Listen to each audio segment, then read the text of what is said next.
저희 큰이모 집은 몇 년 전에 토스트 가게를 인수하셔서 잠시 장사를 하셨습니다. 그때 항상 웃는 모습으로 열심히 장사를 하셨는데요. 그 저희 집에 한 번은 이제 외국인이 왔습니다. 190이 넘는 외국인이 와서 참치 토스트를 달라고 하셨습니다. 그때 저희 이모부는 영어를 유창하게 잘하지 못해서 잠시 고민했었습니다. 어떻게 하면 나의 친절을 조금 더 잘 설명할 수 있을까 하다가 참치를 듬뿍 발라주면서 외국인에게 주면서 이렇게 말했다고 합니다. Hey, 참치 토스트 많이 넣었어. 그 말을 듣고 외국인이 무슨 말인지 모르겠지만 그냥 뭐 웃으시면서 방긋 웃으시면서 그렇게 돌아가시고, 그 소문을 듣고 조금씩 사람들이 많이 모여서 많은 매출을 올렸습니다. 세상에 있는 음식점도 서비스가 좋고 잘 섬기는가를 통해서 성공과 실패가 판가름됩니다. 하물며 우리 하나님 나라에서도 어떤 것이 판가름되겠습니까? 바로 섬기는 사람들이 많을 때에 교회가 잘 세워지는 것입니다. 성도 여러분, 우리 수정교회는 하나님 앞에서 섬기는 사람들이 많은 줄 믿으시기 바랍니다. 오늘은 이 섬김을 통해서 잘 세워지지 못했던 나라 이스라엘을 오늘 자세히 살펴보려고 합니다. 제가 설교 들어가기 앞서서 좀 사람 이름이 좀 헷갈리게 많이 나옵니다. 열왕기상을 보면은 암이라는 이제 르호보암, 여로보암 이 두 사람이 나오는데요. 헷갈리실 수도 있지만 잘 집중해서 들어주시기 바랍니다. 솔로몬의 통치 기간 동안 이스라엘은 밖으로 참 부강해 보였습니다. 많은 금들이 들어왔었고요. 강한 군사와 큰 땅이 점점 넓혀져 갔습니다. 그러나 나라는 점점 영적으로 힘을 잃어져 갔습니다. 왜냐하면 솔로몬이 결혼 동맹으로 맞이한 아내들이 온갖 우상들을 들고 와서 이스라엘을 우상 숭배로 빠뜨렸기 때문입니다. 그래서 하나님은 두 번이나 나타나셔서 솔로몬에게 더 이상 우상을 섬기지 말라고 경고하셨습니다. 그런데 그는 그것을 무시했습니다. 왜 그가 하나님을 무시했을까요? 겉으로 나라가 잘 돌아가고 부강하니까 더 이상 하나님의 말씀이 필요 없는 것입니다. 그리고 나라 안의 백성들은 소리 없는 아우성을 지르고 있었습니다. 그 이유는 20년 전에 성전 공사와 왕궁 공사가 끝나고 백성들을 쉬게 해줘야 됐는데 계속해서 다른 공사와 무거운 세금을 요구했기 때문입니다. 백성들과 함께하던 솔로몬, 왜 이렇게 변하게 된 것일까요? 오늘 앞선 본문 11장 9절에서는 이렇게 말합니다. 제가 한번 읽어주겠습니다. 솔로몬이 마음을 돌려 이스라엘의 하나님 여호와를 떠나므로 여호와께서 그에게 진노하시리라. 솔로몬의 마음이 하나님을 떠났기 때문이랍니다. 자신에게 부와 명예가 들어오고요, 많은 사람들이 대접해 주니까 백성들을 더 이상 자신과 함께하는 동역자들로 보지 않았습니다. 그리고 하나님께서 이스라엘을 둘로 나누기로 경고하십니다. 우리도 하나님을 향한 그 마음을 주님 나라 갈 때까지 잘 유지해야 될 줄 믿습니다. 신앙인들이 언제 가장 조심해야 될까요? 솔로몬의 예처럼 많은 돈이 들어오고요, 내가 잘 되게 해주실 때 우리는 이 모든 것들이 내가 잘 된 것이 아니라 하나님의 은혜임을 기억하고 언제나 깨어 있어야 될 줄 믿습니다. 솔로몬은요, 이러한 영적인 죄의 문제를 해결하지 못하고 나아가 차고 나이가 차며 그의 통치 40년이 됐을 때 결국 죽음을 맞습니다. 처음 시작할 때 지혜의 왕이요 겸손의 왕이었던 그가 하나님께 초라한 평가를 받게 됩니다. 솔로몬의 지난 20년의 성경은 10장에 걸쳐서 정확하게 쓰고 있습니다. 그러나 나머지 타락하여 지냈던 말년의 20년은 단 한 장으로 끝냈었습니다. 세상에서 좋은 군주는요, 나라를 부강하게 하고요, 그 나라를 땅을 넓히는 평안하게 만드는 자입니다. 이스라엘에서 이 중에 가장 부합하는 사람을 꼽는다면 여러분 놀랍게도 누구인지 아십니까? 바로 아기 예수님을 죽이려고 했던 대헤롯이 인기 있는 왕이라고 합니다. 하지만 성경은 그를 평가할 때 어떻게 합니까? 단 한 장으로 하나님 앞에 악한 왕이었을 뿐이라고 평가합니다. 그렇게 우리는 이런 기대를 하며 살기를 원합니다. 하나님, 제 평생에 주님 나라를 위해서 섬겨서 하늘에서 주님께서 나를 평가하실 때에 빽빽하고 가득하게 하여 주시옵소서. 그렇게 기도하며 주님 나라를 위해서 섬기시는 여러분들 되시기를 소망합니다. 솔로몬 다음으로 왕이 된 사람이 누구냐면, 잘 들으십시오, 르호보암이라는 사람이 이스라엘의 왕이 됩니다. 그는 솔로몬의 아들로서 왕이 되었는데요. 열왕기상 14절에 보시면 그가 왕으로 될 때 나이가 41세라고 합니다. 우리는 이를 통해 그가 솔로몬의 통치 40년 중에 태어난 아들이라고 볼 수 있습니다. 이 르호보암은 어릴 때부터 자라면서 왕궁에 자라면서 아버지의 그 화려한 궁을 보았습니다. 또 받는 그 대접들을 보면서 그는 아마 어릴 때부터 이런 생각을 가졌을 것입니다. 나도 이제 아버지 통치 끝나고 이제 왕이 되면 내가 이 누린 모든 것들을 누리고 화려하게 이제 왕으로 시작할 것이다. 그 기대를 가졌습니다. 그런데요, 여러분, 상황이 르호보암 마음대로 되지 않았습니다. 10지파들이 12지파 중 전체 10지파가 그를 왕으로 인정하지 않았기 때문입니다. 선대왕들과 비교하면요, 참으로 굴욕적인 처사였습니다. 이 르호보암까지 또 왕들 살펴보면요, 3대 이제 솔로몬이죠. 그는 시작할 때 모든 지파들의 인정을 받고 왕으로 시작했습니다. 다윗은 7년 동안 또 국가의 싸움이 있었지만 나중엔 결국 모두의 환영을 받으면서 통합 이스라엘 왕이 되었습니다. 가장 막장이고 타락한 왕이었다는 사울조차도 어떻게 됐습니까? 하나님께 모두에게 인정받고 시작은 참 좋았습니다. 그런데 이 모든 왕들과 비교해 볼 때에 르호보암은 처음부터 쉽지 않았고 사람들에게 환영받지 못했습니다. 왜 그가 이렇게 환영받지 못했을까요? 바로 왜냐하면 그의 아버지 솔로몬 말년에 그 타락 때문에 왕실의 신뢰가 백성들에게 떨어졌기 때문입니다. 이 문제를 해결하고자 르호보암은 북쪽 지파 땅을 바라보며 걸어갑니다. 그리고 그곳에 도착하며 백성들에게 인정을 받기 위해 다가왔을 때 백성들은 4절에서 이렇게 부탁합니다. 제가 읽겠습니다. 왕의 아버지가 우리의 멍에를 무겁게 하였으나 왕은 이제 왕의 아버지가 우리에게 시킨 고역과 매우 무거운 멍에를 가볍게 하소서. 그리하시면 우리가 왕을 섬기겠나이다. 백성들은요, 지난 솔로몬 왕을 표현할 때 어떻게 말하고 있습니까? 왕이 이렇게 하셨습니다. 안 합니다. 4절에 다시 한번 자세히 보시면 왕의 아버지라고 표현합니다. 당신 아버지가 우리를 무겁게 하였다라고 말합니다. 그리고 그 통치를 두 단어로 표현하는데 첫 번째는 고역이고요, 두 번째는 멍에라고 말합니다. 그러나 그들은 마음을 잡고 마지막으로 요청합니다. 이러한 고역과 멍에를 벗겨준다면 우리가 당신 르호보암을 왕으로 인정하겠다고 하는 것입니다. 그동안 솔로몬의 공사로 또 세금을 줄여준다고 하면 여전히 우리는 다윗과 솔로몬을 통해 이어져간 나라의 신하요, 백성으로서 헌신하겠다는 약속을 한 것입니다. 이 제안에 르호보암은 잠시 서로 생각을 3일 동안 갖고 다시 만나자라고 제안합니다. 이에 양측은 3일 후에 보기로 하고 각자 돌아갑니다.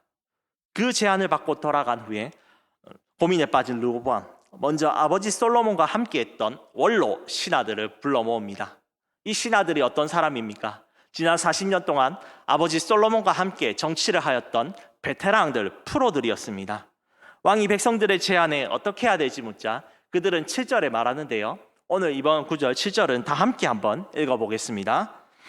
대답하여 이르되 왕이 만일 오늘 이 백성을 섬기는 자가 되어 그들을 섬기고 좋은 말로 대답하여 이르시면 그들이 영원히 왕의 종이 되리이다. 아멘. 원로들은요, 왕이 이 백성들을 먼저 섬기고 그들의 제안을 들어주라고 조언합니다. 왜냐하면 하나님 나라의 왕은 백성을 섬기는 존재이기 때문입니다. 제 이름의 뜻은 거룩하게 하나님의 영광을 빛내다라는 성욱이라는 뜻입니다. 그런데 여러분, 화낼 때 보통 뭐라고 하죠? 욱하다 많이 있죠. 예수님의 이름을 빛내야 되는데 저도 모르는 나의 욱하는 자아가 나타나면은 부모님께서 지으신 그 신앙의 이름에 먹칠하는 것이겠죠. 여러분, 이 르호보암의 이름도 부모님께서 신앙으로 지은 이름입니다. 르호보암의 이름의 뜻은요, 백성을 넓히다라는 의미입니다. 아마 아버지 솔로몬이요, 처음 왕으로 즉위되고 바로 곧 이 아들이 태어나고 나서 그 백성을 섬기고 번성케 하는 마음을 아들의 이름에 신앙 고백으로 담은 것입니다. 비록 솔로몬이 말년에 타락하였지만요, 이 르호보암의 이름에 무엇이 담겨져 있습니까? 솔로몬 초반의 신앙 고백과 아들이 하나님과 백성들을 잘 섬기기를 원하는 마음이 담겨져 있는 것입니다. 성도 여러분, 우리의 이름은 무엇입니까? 옥사님의 말씀처럼, 오늘 오전 옥사님의 설교 말씀처럼 우리는 그리스도인입니다. 예수 그리스도의 모습을 닮아가고 그분의 사랑을 받은 자로서 이웃과 나의 형제 자매들을 섬기는 자임을 믿으시기 바랍니다. 솔로몬은 이 아들에게 하나님의 말씀을 가지고 살기를 얘기하는데요. 잠언 3장 11절에는 이렇게 대표적으로 나옵니다. 내 아들아, 여호와의 징계를 경히 여기지 말라. 그 꾸지람을 싫어하지 말라. 이렇게 솔로몬은 아들을 생각하는 마음으로 잠언에 무려 31번을 넣어서 얘기합니다. 그 정도로 하나님 말씀대로 순종하기를 귀에 못이 박힐 정도로 얘기했습니다. 하지만 솔로몬이 죽고 나서 원로들의 신하들의 말을 듣고 난 다음에 솔로몬의 얘기는 이겁니다. 르호보암의 얘기는 이거였습니다. 내 마음에 들지 않는다였습니다. 그리고 르호보암은 원로 신하들의 말을 흘려버리고 자신과 함께 자라난 젊은이들을 부르기 시작합니다. 이들은요, 르호보암과 함께 자라나 함께 정치를 논하는 사람들이었습니다. 왕은 젊은이들에게 원로들의 의견은 백성들을 섬기고 잘하라고 하는데 너희의 의견은 무엇이냐라고 묻자 그들은 얘기합니다. 10절 11절에 이렇게 대답합니다. 왕의 부친이 우리의 멍에를 무겁게 하였으나 왕은 우리를 위하여 가볍게 하라 하였은즉 왕은 대답하기를 내 새끼손가락이 내 아버지의 허리보다 굵으니 내 아버지께서 너희에게 무거운 멍에를 매게 하셨으나 이제 나는 너희의 멍에를 더욱 무겁게 할지라. 내 아버지는 채찍으로 너희를 징계하였으나 나는 정갈 채찍으로 너희를 징계하리라 하소서. 젊은이들은 왕의 새끼손가락이 아버지의 허리보다 굵다고 말하라고 합니다. 여러분, 새끼손가락이 허리보다 굵으신 분 계십니까? 네, 제 소망입니다. 허리 인치를 빨리 줄이고 싶은데, 네, 어쨌든 이 말은 진짜가 아니라 이제 상징적인 말이죠. 네, 르호보암의 약한 것이 아버지 솔로몬의 강한 허리보다 뛰어나다는 것을 말하는 것입니다. 즉, 전형적인 왕의 마음을 들기 위한 아부 발언입니다. 계속해서 그들은 11절에 얘기합니다. 아버지는 채찍으로 다스렸지만요, 자신은 정갈 채찍으로 다스리라고 조언합니다.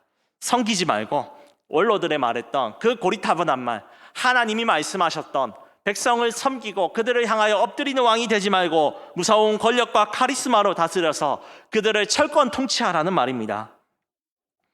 여러분, 하나님 나라는 이런 것으로 다스리는 나라입니까? 결코 그렇지 않습니다. 인간의 나라는 카리스마와 힘과 권력으로 다스리며 갑질을 하고 또 남을 억압시키는 나라지만 하나님의 나라는 왕이든지 그 모든 백성이든지 모두가 주인 되신 하나님을 인정하고 하나님의 대리자로서 남을 섬기고 사랑하는 것입니다. 시간이 흘러 3일이 지나고 만났습니다. 양팀은 이제 각자 열지파와 왕은 만났습니다. 백성들은 르호보암의 답변을 기대했습니다. 왕이 우리의 의견을 들어준다면 우리가 진짜 영원히 섬기겠노라, 그 기대를 가지고 들어갔습니다. 그러나 르호보암은 어떻게 합니까? 이들의 기대를 무참히 짓밟아버리고 13절에 이렇게 말합니다. 왕이 포악한 말로 백성에게 대답할세 노인의 자문을 버리고, 좋은 말로 해도 모자라지 않겠습니까? 그런데 르호보암은 뻔뻔한 큰 소리와 위협적인 포악한 말들로 백성들에게 위협을 행하고 있습니다. 여기서 우리는 르호보암이 원로 대신들의 자문을 버린 것이 사실은요, 하나님의 말씀을 버린 것이라고 알 수 있습니다. 왜입니까? 백성을 섬기라는 것, 하나님 나라의 원리이기 때문입니다. 섬기다라는 이 단어는요, 히브리어를 살펴보시면 아바드라고 하는데요, 이것은 하나님께 예배하다는 의미와 같이 쓰입니다. 즉, 우리가 이웃을 섬기는 것, 하나님께 예배하는 것, 그것이 모두 같은 행동이라는 겁니다. 그렇게 르호보암이 하나님을 섬기고 예배한다고 한다면 그 백성들을 사랑하고 섬겨야 되는 것입니다. 우리도 하나님을 예배하는 그 증거가 있으십니까? 어떤 것이 있겠습니까? 두 가지로 살펴볼 수 있을 것입니다. 먼저 우리 교회 안에 형제 자매들을 사랑하고 섬기시는 겁니다. 내 안에 영적인 부담감을 가지고 섬기고 싶은 형제 자매들이 있습니까? 그들을 위해 기도하고 섬길 때 하나님은 그것을 기뻐하시고 우리를 예배자로, 하나님을 사랑하는 자로 인정하실 것입니다. 황 목사는 무엇을 해야 하나님께 인정받는 자겠습니까? 제가 맡은 초등부 친구들을 향해서 사랑으로 섬길 때 인정받는 자일 것입니다. 우리 구역장님들은 무엇으로서 하나님께 예배자로서 인정받으시겠습니까? 우리의 구역원들을 사랑하고 섬길 때에 인정받는 줄을 믿으시기 바랍니다. 또한 모든 위원회 또 부장을 맡으신 분들은 무엇으로서 우리의 하나님을 예배하는 마음을 증거하시겠습니까? 우리가 속해 있는 그 회원들과 그 임원들을 사랑으로 섬길 때에 우리는 하나님의 사랑, 예배를 드리는 마음을 나타낼 수 있는 것입니다. 둘째, 우리는 주변에 있는 이웃들을 사랑하여 섬기는 것으로 예배자를 증명할 수 있습니다. 우리 이웃들이 누구를 보고 하나님을 알게 되겠습니까? 바로 하나님의 백성인 우리를 통해서 알게 되는 것입니다. 예를 들어 다니엘은 포로로 잡혀간 이방 땅에서도 좌절하지 않고 나라를 섬기며 하나님을 섬겼습니다. 그때 이방 왕은 다니엘을 보며 이렇게 얘기합니다. 다니엘 4장 9절에 이렇게 말합니다. 박수장 벨드사사라, 내 안에는 거룩한 신들의 영이 있은즉 어떤 은밀한 것이라도 내게는 어려울 것이 없는 줄을 내가 아노니 내 꿈에 본 환상의 해석을 내게 말하라. 이방왕 느부갓네살은요, 다니엘이 나라를 섬기는 것을 보니 그 안에는 거룩한 신들의 영, 살아계신 하나님이 보인다라고 말합니다. 우리 삶의 다른 사람들이 너를 보니 하나님을 살아계신다라는 그 칭찬을 많이 듣기를 원합니다. 어떻게 실천할 수 있겠습니까? 주일날 우리가 실천할 수 있습니다. 차를 들고 오시면 우리가 또 교회에서 차를 내면 또 나가기 힘들지 않습니까? 가장 좋고 넓은 주차장이 하나 있습니다. 어디냐면 동구청 주차장입니다. 때로는 좀 멀리 가는 게 힘들고 좀 어렵습니다. 그렇지만 우리가 동구청이 되고 또 이 주변의 되지 않음을 통해서 이웃들이, 그래도 우리 수정교회는 정말 예배를 드리기 위해서 또 이웃들을 섬기기 위해서 저 멀리서 걸어오는구나 라고 감동을 받을 때에 그 하나님의 영광이 나타내는 것입니다. 성도 여러분, 우리 주변에 있는 그 이웃들을 사랑으로 섬길 때에 그들은 우리를 통해서 하나님을 알고 우리가 예배자라는 것을 알게 될 줄 믿습니다. 솔로몬의 아들 르호보암은 이렇게 백성들을 섬김으로써 하나님을 예배하는 그 대리자 왕을 살아가야 됐지만 그러지 못하고 계속해서 주워 담을 수 없는 말을 이어갑니다. 14절입니다. 어린 사람들의 자문을 따라 그들에게 말하여 이르되 내 아버지는 너희의 멍에를 무겁게 하였으나 나는 너희의 멍에를 더욱 무겁게 할지라. 내 아버지는 채찍으로 너희를 징계하였으나 나는 정갈 채찍으로 너희를 징치하리라 하니라. 그의 아버지의 대답, 아버지보다 더 무섭게 대답하겠다고 다스리겠다는 것입니다. 하나님의 말씀보다 자신의 힘과 권력으로 공포 정치를 하겠다는 이 마음, 내 마음대로 다스리는 하나님이 없는 고백이었습니다. 르호보암의 행동에 하나님께서는 15절에 이렇게 평가하십니다. 왕이 이같이 백성의 말을 듣지 아니하였으니 이 일은 여호와께로 말미암아 난 것이라. 여호와께서 전에 실로 사람 아히야로 느밧의 아들 여로보암에게 하신 말씀을 이루게 하심이더라.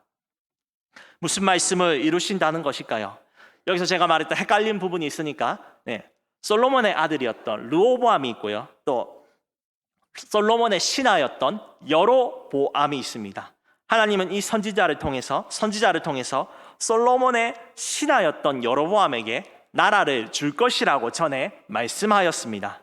그런데 이 약속은요, 반드시 이루어지는 것이 아니라요, 아들이었던 르호보암이 백성을 섬기고 아버지의 잘못을 돌이키면 임하지 않을 것이라는 하나님의 경고였습니다. 하지만 그가 하나님을 버리고 자신의 철권 통치를 믿었기 때문에 하나님은 이 약속을 응하게 하셨습니다. 이스라엘 나라는 즉 정리하면요, 두 나라로 나뉘어져 있습니다.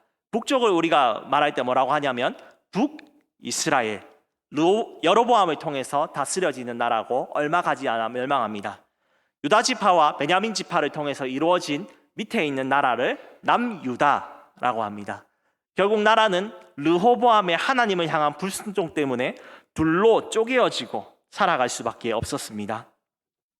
인간은 스스로의 본성으로 하나님을 섬길 수 없고 우리의 이웃들을 사랑으로 섬길 수 없습니다. 그 안에 무엇이 있습니까? 내가 높아지고자 하는 욕심들, 나의 명예를 위해서 살아가기 위해서 다른 나의 명예와 욕망이 있습니다. 그렇기 때문에 다른 사람들을 억압하고 핍박하는 것이죠. 이것이 개인을 넘어서 나라로 확장되면 그 나라는 다른 나라를 지배하기 위해서 힘을 모읍니다. 바로 오늘도 무엇이 있습니까? 핵무기를 사람들이 무장해야 된다라고 합니다. 우리나라도 열강의 침입을 이겨내기 위해서 핵무기를 무장하자라고 합니다. 또 해외에서 세계에서 계속된 우크라이나와 러시아의 전쟁들이 바로 그것이고, 우리나라에서 일어났던 6.25 전쟁이 바로 열강들이 가졌던 침략과 핍박의 그 결과였습니다. 세상에서 지배와 복종이라는 단어가 가장 자연스러운 것입니다. 그러나 하나님의 나라는 이러한 세상 나라 가운데서 전혀 다른 가치를 제시합니다. 바로 무엇입니까? 사랑하고 섬기는 것, 그것이 바로 혁신적인 진리입니다. 왜입니까? 세상은 자신의 힘과 명예를 자랑하며 살려고 하지만 하나님은 백성들에게 종의 마음으로 낮아져서 섬기라고 하기 때문입니다. 이것이 진리요, 우리가 사는 길인 줄 믿으시기를 바랍니다. 하지만 우리는 우리의 본성으로 이것을 할 수 없기 때문에 주님께 우리는 이 마음을 구해야 됩니다. 빌립보서 2장 5절과 8절은 이렇게 말하는데요, 함께 한번 읽어보겠습니다. 너희 안에 이 마음을 품으라. 곧 그리스도 예수의 마음이니 사람의 모양으로 나타나사 자기를 낮추시고 죽기까지 복종하셨으니 곧 십자가에 죽으심이라. 세상과 다르게 우리가 섬길 수 있는 능력은 어디에 있다라고 했습니까? 예수 그리스도의 마음입니다. 이스마엘의 마음처럼 내 것 챙기고 멍에를 챙길 수밖에 없는 우리가 하나님의 은혜가 들어오고 그리스도의 십자가의 은혜를 바라보며 그 앞에 복종할 때에 우리가 섬길 수 있다라고 얘기하고 있습니다. 예수 그리스도의 마음은 무엇입니까? 33년을 지내시면서 항상 제자들과 그 백성들을 고치시며 섬기신 마음입니다. 말씀으로 먹이셨습니다. 제자들이 굶주릴 때에 오병이어의 기적을 보여주시며 베푸셨습니다. 마지막 날 밤에 그들의 발을 씻기셨고, 최후에는 십자가에 달려 죽으시는 최후의 섬김으로 그들을 사랑하며 희생하셨습니다. 부활하신 주님께서 또 시간이 지나서 고기나 잡으러 간 그 제자들을 향하여서 고기를 구워 같이 먹으시며 너희는 나를 사랑하느냐 물으시며 섬기셨습니다. 이러한 섬김에 감동을 받은 제자들, 자신의 목숨을 불태워서 하나님 나라를 향하여서 말씀으로 섬기셨습니다. 또 그렇게 함을 통해서 한 번의 설교로 3,000명이 구원받았고 5,000명이 하나님께 회개한 것입니다.